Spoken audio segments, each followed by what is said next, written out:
Good evening. It is August the 19th, Wednesday evening. This is usually when I go live on Facebook, but Facebook was giving me so many technical issues this evening that I decided to just stop trying to go live and record this video and post it for you. So hopefully you'll be able to see it and everything will be working good. Tonight I decided that I wanted to think outside the box for Christmas cards. I like to go through my cards and look at them and go, oh, would that look good on a Christmas card? So that's exactly what I did this week. And the card I pulled out was Band Together. And Band Together does come, you can get matching dies for it that are called detailed bands. So it has the band dies and it has some leaves and it even has one here to cut out this flower. And of course, even though this may be the design on my card, I wanted Christmas sentiments. So I pulled out the Peace and Joy because I absolutely love the joy dies and what you can do with those and layer the wording. And then also Itty Bitty Christmas. This and the Itty Bitty Birthday, Itty Bitty Greetings are some of my favorite because it has so many different sentiments in it that you can use. So with that being said, let me pull in my cards. So this is what I was talking about when I said, just my normal stamp sets and looking to see what I can do. So this would be a standard card made with the oh my goodness, Band Together set. So this flower I did it on plain Whisper White cardstock. But then what I did was I colored it with the Stampin' Up colored pencils and then pulled in the blender pen to do a little bit of smoothing on it to sort of remove some of this pencil strokes and make it sort of smooth. I like that look. This was the old olive pencil and this was the real red. And then the sentiment, beautiful inside and out. The DSP that I used on this is that In Good Taste. It's a little more expensive than the regular DSP because you get so much in it. It's such a beautiful set. So, and then some little real red gemstones. But then I moved on and said, look, wouldn't that be pretty for a Christmas card? So here I did the real red and I did the white embossing powder. And I used the detail bands with the silver and the gold to add a little bit of Christmas elegance. And then the Joy to the World, which is out of that Itty Bitty stamp set. I don't know about you, probably showing my age here. When I was young, I can remember getting little carnations bouquets around Christmas time. And the edges of the flower would be, the tips would be dyed red or green. And I always thought they were so pretty. I loved carnations. So this one is in Mossy Meadow. Again, I just did the white embossing powder. And then this is where I used that Joy, Peace and Joy set. And I used the die cutter. So this is the card I'm going to be making this evening. Now, here's what I did. When I first cut this one out, unless I told you this, you probably wouldn't know, but I ended up cutting the paper a little shorter. Not sure why I did that. But I just put a piece of red in here. It matched with this really pretty Whisper White ribbon that's part of the Forever Flowers for Every Season. And then the braided linen real red. So I think it pulled it all together. If I didn't tell you that was my intention to do that, I don't think you would have known. So there was no mistakes, just opportunities. And then this one I did on real red. I pulled in the Mossy Meadow DSP. These DSPs that are here, this plaid and this one, are from the Heartwarming Hugs DSP out of the holiday catalog. It's probably my favorite Christmas paper that's in the set. And so I just stamped the flower onto the DSP, ran it through the die cut machine, and got this one. This one doesn't have a die cut, but I just hand trimmed it, fussy cut it. It wasn't hard to do. Again, using one of those detailed bands, popped up a center in Mossy Meadow with Christmas cheer. And I believe that was also out of the Itty Bitty Christmas. So I'm excited to work on this card with you this evening because my new stamping, cutter, and embossing machine well, I guess it came at the end of last week. But I'm so excited, and it's going to be on sale on the website in September. So if you're looking for a machine, you may really like this one. But let's get started. I'm going to pull in the papers that I'm going to use. I'm doing a top folding card, which means this is 11 by 4 1/4. And then my first background, again, out of the Heartwarming Hugs DSP. This is 4 by 5 1/4. And then the one that I'm going to stamp our flower on is 3 3/4 by 5. So the first thing we have to do anytime we're going to emboss with the powder, we want to make sure we use our embossing buddy. And we're going to make sure that we rub this over this card. It's going to make sure that our oils from our hands on the paper are not going to cling to that embossing powder and any static. It's going to remove that. Because the goal is when we stamp this image down with this Versamark is like a clear glue that we're stamping with. We want that embossing powder only to stick to our image and not the rest of the card, so we don't end up with like little white flecks everywhere. All right, let me pull in my... I just want my little pad here because I'm not going to stamp the image wholly on the card. Some of it's going to stick out, so I wanted something on the background there to grab that. So I'll just leave that sit for a minute, give that ink the opportunity to transfer to that paper. Oh, look at that. Great image. You can see where that glue basically has transferred for the image. So now we're going to bring in our tub of embossing powder. I just find embossing powder to be so magical. It just looks like this bag of finely granulated sugar. But when you put it on this card and then you heat set it, it just is this beautiful image. So I don't know about you, but sometimes I wonder how people discover things. Like, did they set out to make embossing powder? Or was somebody working on something else and accidentally created embossing powder and said, oh my goodness, wouldn't that look beautiful for this? I just know that it's lovely. You can get it in different colors. It just really does something for a card. See a little fleck of powder there. Got a little bit here. So let's bang on that a little. You don't want a lot of those little specks floating around outside your image, because when you do heat set, even if they're not sticking to the glue, they're sticking to the card, they will still melt and adhere. So, all right. So I'm going to turn on the heat gun. It's going to make a little bit of noise while it warms up. So we'll give that a chance to get warm. I am going to pull in my tweezers to hold this so I don't burn my fingers. We'll heat up the back side a little bit. So I'm curious, when you do Christmas cards, do you make multiples of the same card? Do you make a lot of different cards? How many do you probably send out?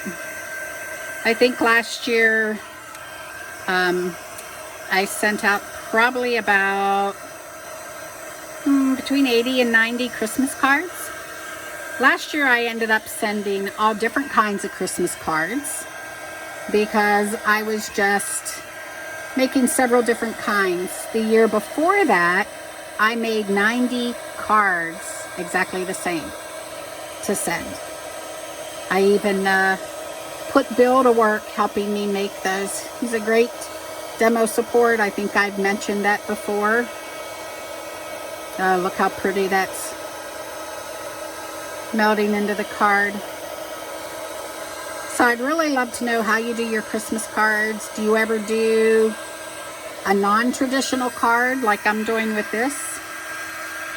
Taking something that you would not normally think of as a Christmas card and turning it into one. All right, so we are going to set this off to the side, let it dry a little. And while we're waiting for that to dry, I'm going to bring in the new stamp, cut, and embossing machine. This is the standard size. They also have a mini size.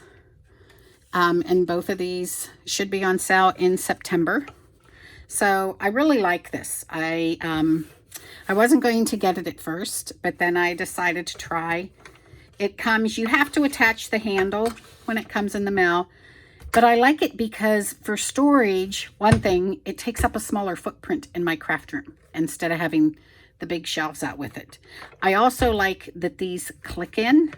So you can see they're sort of snug here. They are not going to just fly open when I pick this up and carry it.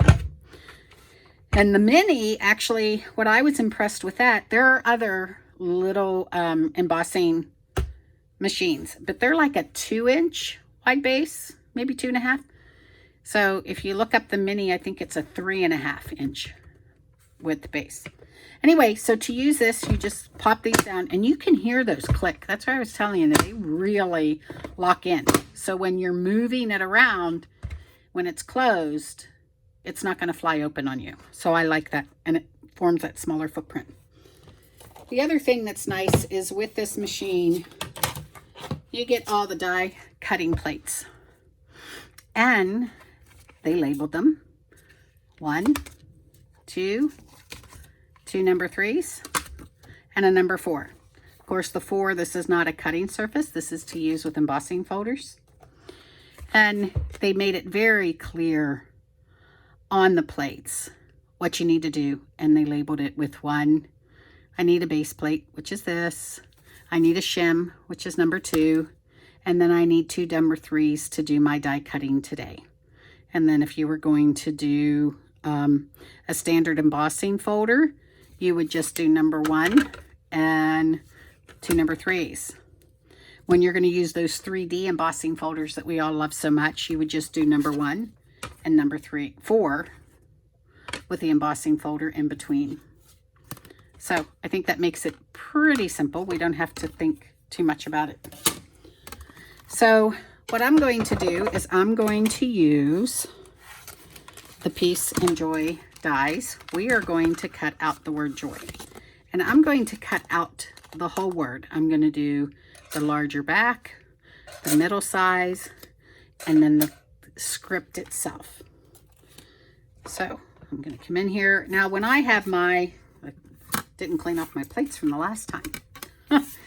You'll notice I put a label on mine, top plate do not cut. I like to do less cutting on one plate and always use the other. That way I'm not going through plates as fast if I'm cutting against both all the time. So here is the paper we're going to use for the large background. So I'm going to put that on there. And then I can go ahead and cut out the next layer at the same time.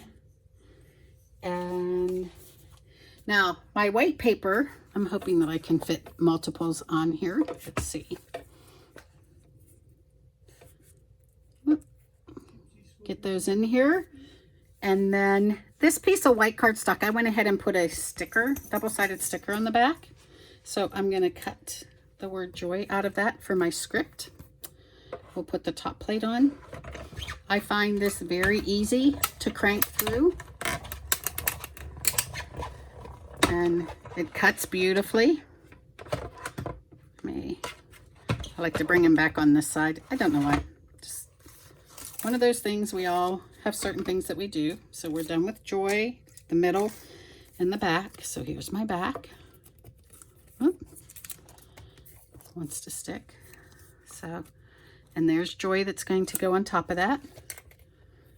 Now, because this had the sticker paper on it, I'll have to get my pick a tool and punch out so I can get this to release. Okay, now I sort of like a little more dimension with the top script, so I'm going to cut another one of those out.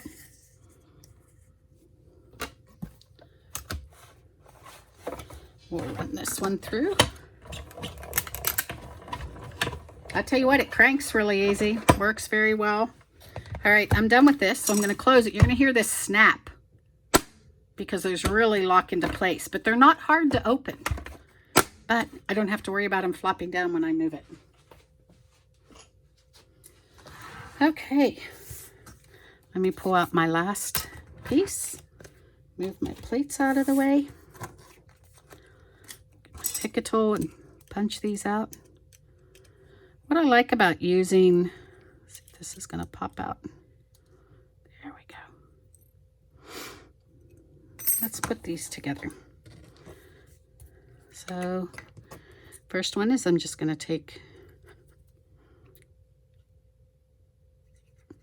Joy and put that down. I just love this heartwarming hugs paper. I know I sound like a broken record, don't I? Okay, so now let's peel off this sticker paper. Comes off rather easy. And then what I'll do is I'm going to layer these to give it a little more dimension. Don't stick to my fingers.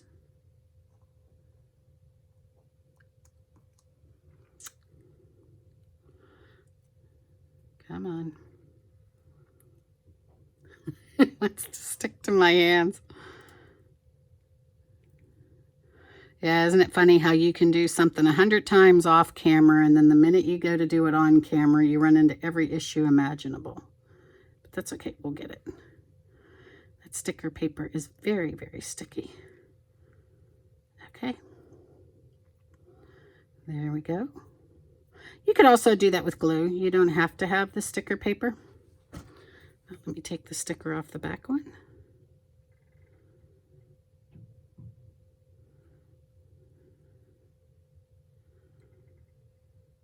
Oop.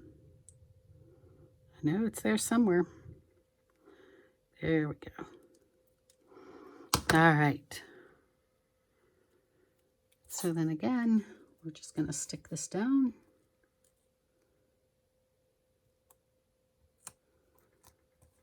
Really wants to stick to me tonight. There we go. So that just gives it that little more dimension. You don't have to do that. You could do one layer. All personal preference.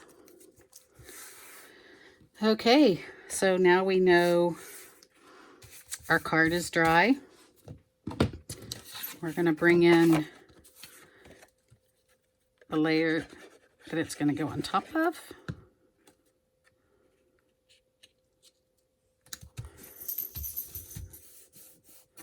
And then to bring all those colors together, I'm going to bring in the ribbon. When I'm doing ribbon, I like something to hold it in place on the background in the general area where I'm going to put it. So I just sort of run the tape runner along there.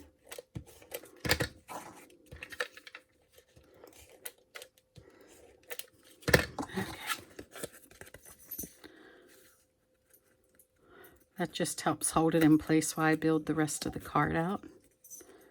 I think that looks straight. I'm going to do the same thing again to get this, I have the worst trouble using tape runners. That's why I always use glue. They don't like me. We all have our weaknesses and our strengths, and I will tell you, tape runners are my weakness. I cannot. All right, so we're going to get that on there. I think we look straight. When all else fails, we bring in the Scotch tape.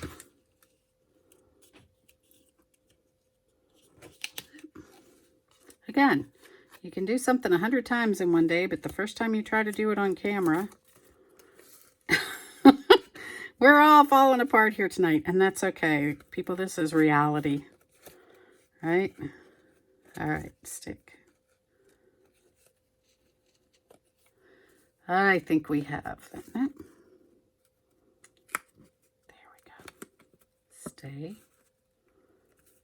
Listens as well as my little peavy does. Okay. We're just going to stick with the tape tonight. All right. I need to get myself some double-sided Scotch tape. That works too. Okay. There we go. Now I'm going to glue this to our card base.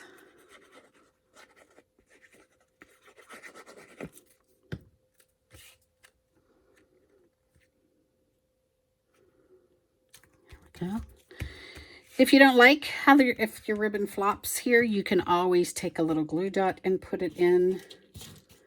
I am going to put a glue dot on the back of my bow. Yeah, you didn't want to see me tie a bow live, so I pre-made this. That's worse than me trying to put ribbon on the card. Okay, we're just going to stick that in the middle there. Glue dot sticking to me and not the bow. Okay. There we go. Trim up.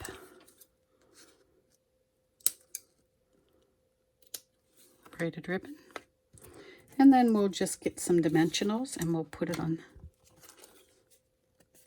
You know what? Somehow I really got that crooked. It slipped. That's okay.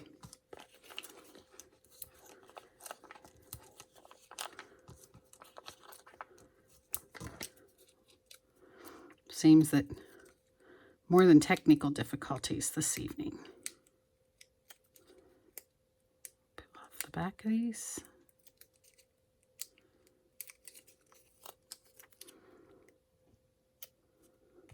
All right, so then we need another little sentiment, I think, on here. I'm not going to let that crookedness bother me. So I'm going to use a piece of Whisper White cardstock, and I'm going to pull in the To the World stamp set that's in this Peace and Joy. We'll stamp this in real red. Let's test it here. Oh, we're doing good. And then I'm just going to put this along the edge. So we got that all stamped. And this is such a small one. We did this a few weeks ago. Got to find the paper scissors, not the ribbon scissors. I tie a piece of ribbon so I know which scissors are which, and that way my ribbon scissors stay sharp. So I am just going to trim this out. Just leave a little edge on there. And you can either pop this up with mini dimensionals or put it on flat, and I am just going to stick it down flat. And there we go. That's our card for this evening. Well, I'm a messy crafter, but that's okay. The end results are good. So here we go. The different cards, thinking outside the box. And even you can use a stamp set all year round and at Christmas. So I hope you enjoyed this. Sorry about the technical difficulties, but hopefully this uploaded okay to Facebook and you are watching it. So I hope to hear from you. Please let me know what you think. And if you also, like I said earlier, pull other stamp sets out of your stash. We all have a bunch of stamps, I'm sure, to use in Christmas cards that you wouldn't normally think would be a Christmas card stamp. Thank you. Hope you enjoyed it. Bye.